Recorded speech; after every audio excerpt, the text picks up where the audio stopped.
조그만 생명이 이제 2살이 되었을 때의 밤. 정말 기쁜 날임에도 불구하고 나는 뭔지 모를 불안감에 잠을 잘 수가 없었어. 내 옆에는 아내와 아이가 조용히 잠에 들어 있었지. 그 모습을 조용히 지켜보는 나는 천장 한쪽 구석 무언가가 꿈틀대고 있다는 걸 알아채기 시작했어. 짙은 검은색의 무언가. 방에 달린 작은 불빛에 희미하게 보였던 그것의 시선이 느껴지기 시작했어. 짙은 그림자 같았달까? 길쭉한 모습을 한 그것은 천장에서 꿈틀대며 나와 눈이 마주치고 있었어. 아니, 눈인지 무엇인지 알 수는 없었지만 시선이 맞닿고 있다는 걸 느낄 수 있었지. 그리고 나는 무의식적으로 어머니가 했던 말들이 떠오르기 시작했어. 검은 녀석이 가장 먼저 우리를 찾아내고야 말지. 검은 녀석이 찾아왔어. 나는 그것을 응시했고 그것도 나를 응시했어. 그렇게 나는 그것을 바라보며 아침을 맞이했어. 그것은 날이 밝아올수록 희미해졌고 사라졌어. 그렇게 난 잠도 못 잔 채 출근을 해야만 했지. 그리고 그날 밤 역시 그 검은 녀석은 우리를 찾아왔어.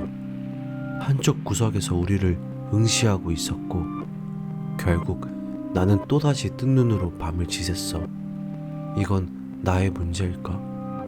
내가 헛것을 보는 게 아닐까?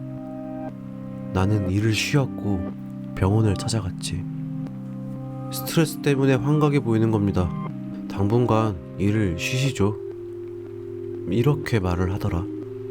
그리고 알약 몇 알을 처방해줬어. 하지만 약은 말을 듣지 않았어. 한밤중에 잠에서 깰 때면 짙은 그림자 같은 검은 녀석이 꿈틀대고 있었고 심지어 그것의 몸집이 점점 커지는 것처럼 느껴졌어. 그리고 검은 녀석 말고 다른 것들도 보이기 시작했어. 검은 녀석의 반대쪽 소름 끼치는 기척에 뒤를 돌아보니 어떤 갑옷 차림의 무사가 우리를 보며 서 있는 거야. 얼굴은 전혀 보이지 않았지만 이쪽을 보고 있다는 게 당연히 느껴졌어. 환각이야. 이건 환각이야. 눈을 감고 속으로 이렇게 말하며 정신을 차리기 위해 애를 쓰고 있었어. 그리고 눈을 떴을 때 흰 기모노를 입은 노파가 아내의 이불 위에 앉아 내 얼굴 앞으로 눈이 텅 비어있는 얼굴을 들이밀고 있었어. 결국 난 그대로 의식을 잃고 말았지. 이게 끝이 아니었어. 이 환각들은 점점 심각해졌어. 무사, 노파, 어린 아이나 개 이런 것들이 점점 늘어만 갔지. 결국 난 다시 병원을 찾았어. 그건 환각에 불과해요. 당신의 어머니, 절에 대한 오래된 기억이 그것들을 만들어낼 수도 있어요. 의사는 이렇게 말하더라. 그래, 이게 맞을지도 몰라. 이렇게 생각하며 병원을 나왔어. 그렇게 조용히 길을 걸어 집으로 가는 길이었어. 멀리서 아내와 아이가 손을 흔들며 달려오고 있더라. 장을 보고 온 건가? 한 손에 장바구니를 들고. 그리고 50걸음 정도였나? 그들을 가로질러 지나가는 트럭이 보였어. 그리고 내 기억은 사라졌어. 병원과 경찰 관계자, 장모와 장인어른, 내 눈앞에 여러 사람들이 지나간 게 기억나는데 무슨 이야기를 했는지, 무엇을 물어보았는지 전혀 기억나는 게 없었어. 그리고 내가 정신을 차렸을 땐 이미 늦은 밤이었고 내 옆에 아내와 아이가 없는 이불을 멍하니 바라보고 있었어. 그때까지도 정신이 없었지. 그리고 들려오는 전화기 소리.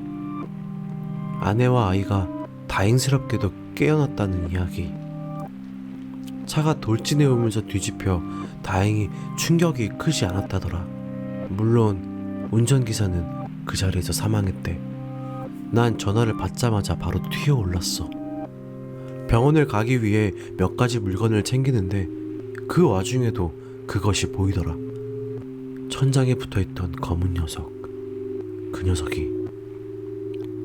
하지만 지금 내겐 그게 중요한 게 아니었어. 갑옷 입은 무사가 나타나든 눈알이 없는 노파가 나타나든 나에겐 가족이 사라지는 게 더욱 커다란 공포니까 말이야. 역시 이불 위에 앉아있더라, 그 눈알 없는 노파. 하지만 이전과는 표정이 조금 달라 보였어. 굉장히 슬퍼 보였달까? 굉장히 화나 보였달까? 꼭 이들 때문에 이런 일이 생긴 건가라는 생각이 들자 나도 화가 나기 시작하더라. 앞으로 다시는 그런 일 일어나지 않을 테니 안심해라. 갑자기 이런 남자의 목소리가 머리에 울려 퍼지기 시작했어. 죽은 너의 어미와 누이에게 감사해라. 너의 가족에게는 이제 죽었다. 앞으로 우리를 볼 일도 없을 테지. 조용한 집안에 이 목소리가 쩌렁쩌렁 울리더니 갑옷 무사가 나타났어.